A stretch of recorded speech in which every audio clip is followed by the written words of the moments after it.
The topic for today is scatter plots, and we're going to learn a lot about scatter plots, different properties about scatter plots, and what they are. So, when we're talking about scatter plots, think about a bag of marbles. If I have a bag of marbles, and then I would drop that bag of marbles, they'll be scattered all over the floor. That's essentially what a scatter plot is a whole bunch of points on a coordinate grid. So, if I have a coordinate grid, then I have a whole bunch of points on that grid, like so, they're going to be scattered.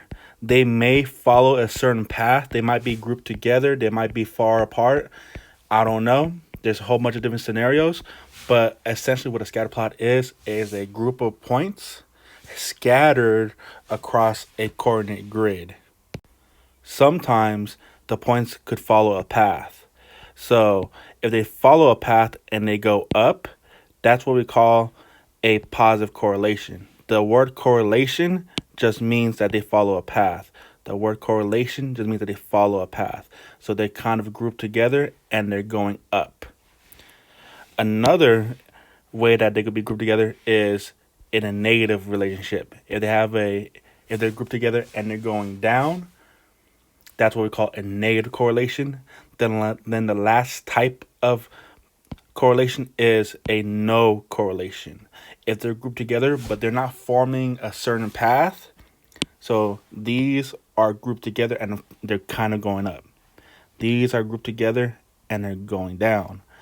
These, yes, they're grouped together, but they don't form a path. They don't go in one cohesive direction. So that's what we call a no correlation, because there's no path, there's no pattern, no correlation. A way to remember this about positive and negative and no correlation is the idea of a roller coaster.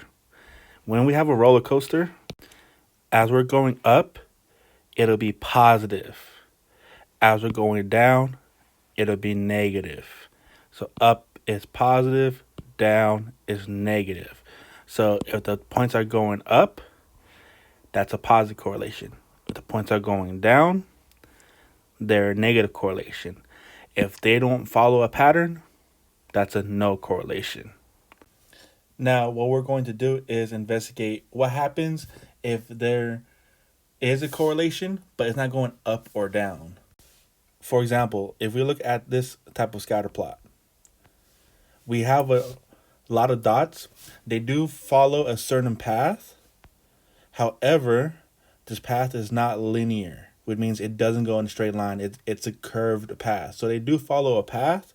However, we'll say that it's a non-linear correlation. It's a correlation because they follow a path, but it's non-linear because the path is not in a straight line. Now we're going to look at what if we do have a correlation. So if I go back to the other example, if I look at this one, we have a correlation because the dots are going in a certain path, and the path kind of appears to be like a straight line. So if we do have a correlation, we could do something called drawing the line of best fit. The line of best fit is a line that best represents the data points of a scatter plot. So is there a way for me to draw one line on this diagram, on this scatter plot, that represents all the points? Now, it'll be impossible for me to draw a straight line through all the points at the exact same time. That'd be impossible for me to do. However, can I draw a straight line that kind of goes through the middle of all those points? So I'm drawing a lot of different lines, and it's kind of following the direction of all those points. So out of all these points, or out of all these lines, so the black, red, green, blue, and yellow, which one of these will best describe or match or represent all the points on the scatter plot? If you look, it would have to be the green one, because the green one is like at the center of all the points. So the green will be the best representation of the scatter plot. So this green line is the line of best fit. It's the line that best fits that scatter plot. So that's one line that could represent all the points on that scatter plot. Let me bring in that previous example that we had with the negative correlation. So I have a negative correlation. So these dots appear to follow a certain path. If you look, they kind of group together and they're following like a little trail, like a trail of breadcrumbs. And it's going downwards. So that'll be a negative correlation. So it'll be negative. So I want to draw a line that best represents that group of points. If I were to draw a line like this, like last time, well, this line does not go through the center or follow the direction of the group of points. It's going in the opposite direction. So instead of going with the trail, it's kind of going across the trail. Okay. So I want to go with the trail in a straight line. So I could draw my point like this, or my line like this, or I could draw it like this, or I could draw it like that in the middle. However, which one of these would be the best representation for this? Well, it would have to be the green one. The green one is the one that fits that group of dots the best. It's the line that best fits the scatter plot. In this case, this is the line of best fit. Now, if I look at a scatter plot that has no correlation, there's no way for me to draw a line of best fit. So every time we have a no correlation, don't even bother trying to draw the line of best fit. There's none. Now, going through R1, I'm going to go through problems that students tend to have issues with. I'm not going to solve these problems for you. I'm going to kind of like guide you.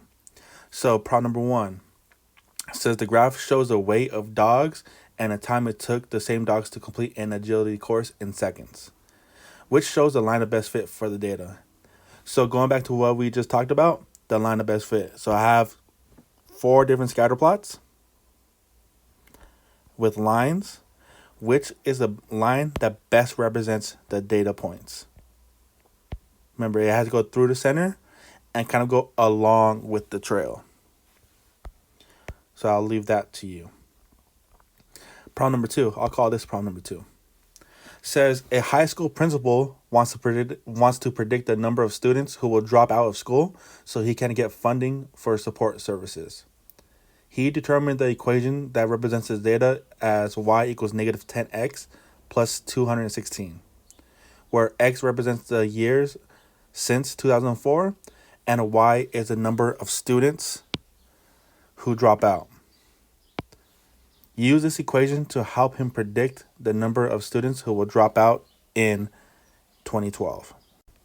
So the important information in this is this equation, y equals negative 10x plus 216, and understanding that x represents the number of years since 2004, and that y represents the number of students who drop out.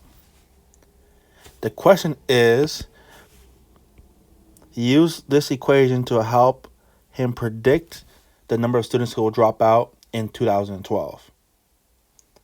So, the number of years after 2004. So, after 2004,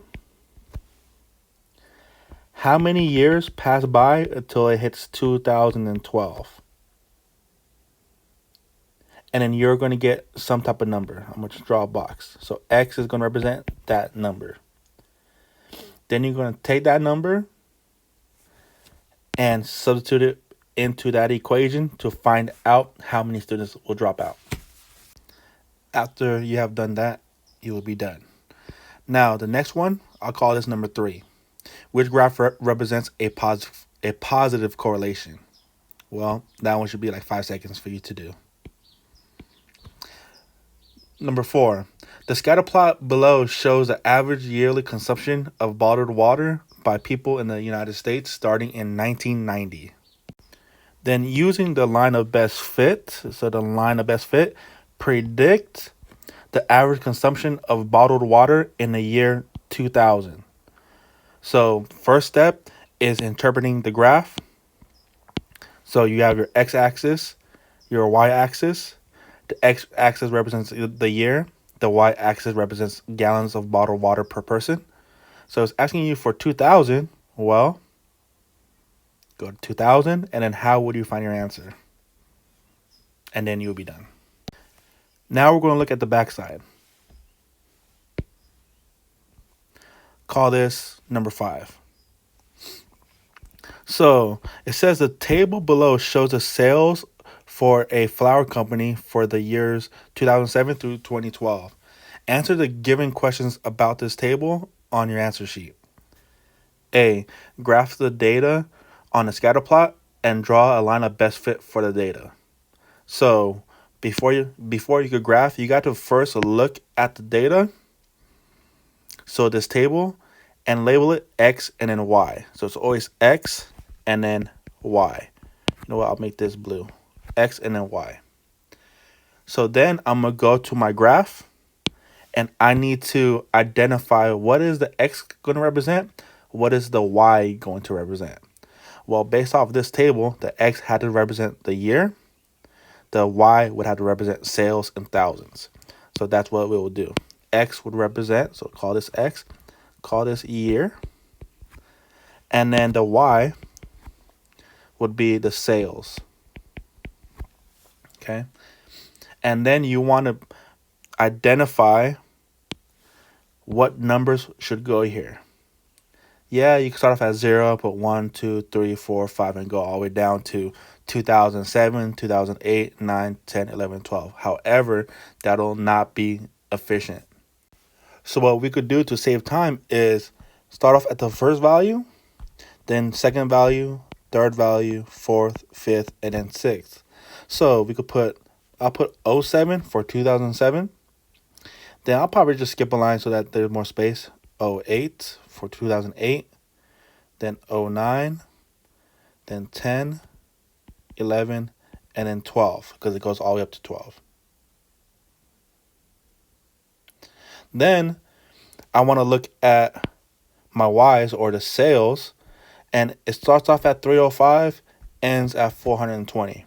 If I were to number this 1, 2, 3, 4, 5, 6, and so on, it won't make sense for me to do that because I need a really large grid in order to get to 305 and 420.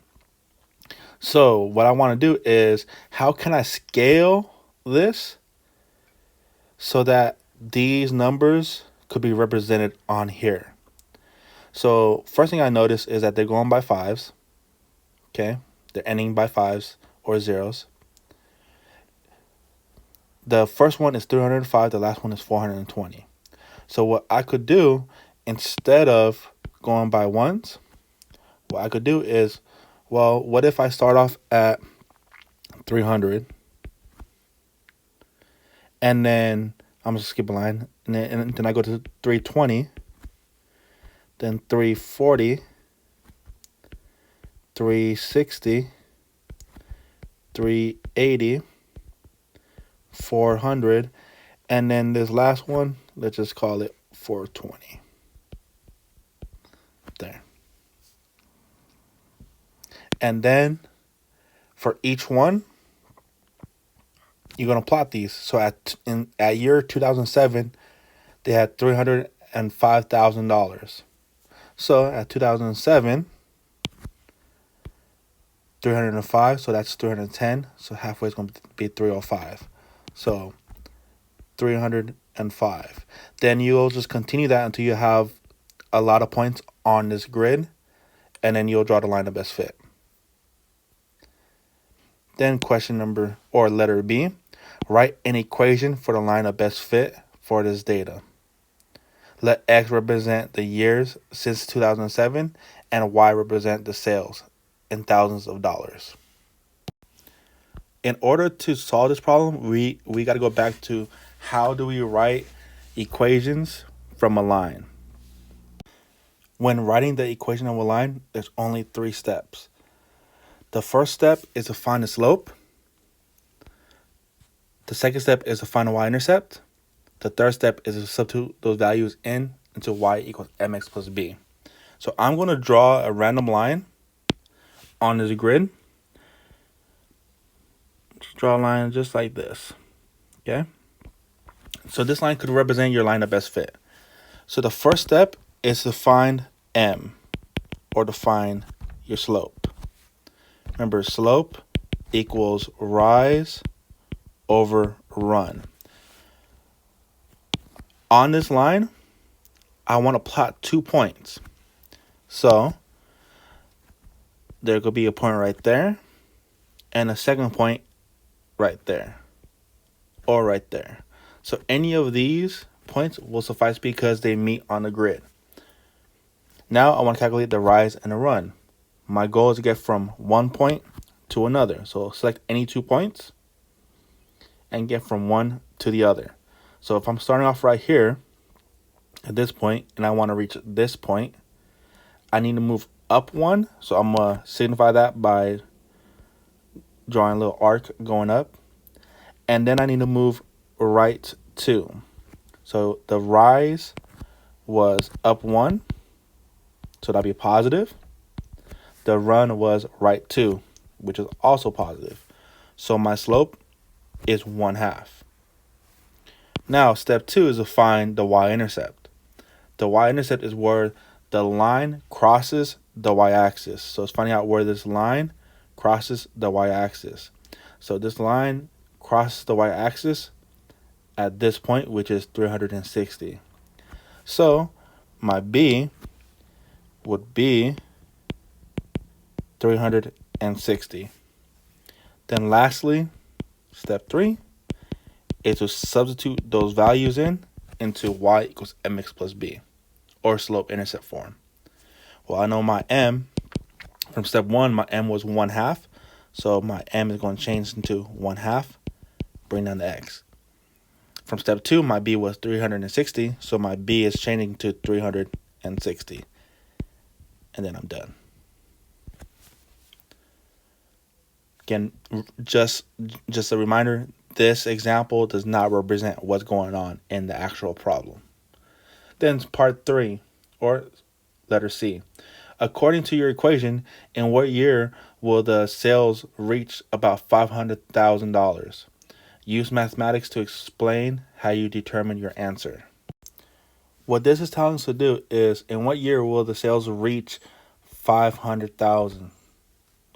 Okay. So I have this equation. I have y equals 1/2 x plus 360. Remember, x represents the year, y represents the sales. So in this problem, they're telling you that the sales reach about 500,000. So which variable am I going to change, x or the y? Well, in this problem, it would have to be the y. I would have to change that y into 500 and then keep everything else the same. And then solve this equation for x, and then you'll have x equals a number, and then that'll be your answer. Again, this is a different example from the actual one that's on your paper, but that's essentially what you'll be doing. Next, this next problem is just like what we did with writing equations. All you're doing, or all that's happening, is that they give you the line, they give you 2 points, find m, find b, write your equation, and then you're done. And then the last problem, just a little hint, up is positive, down is negative. If something is going up, it's positive. If something is going down, it is negative. So use that to interpret what's happening inside the scatter plot.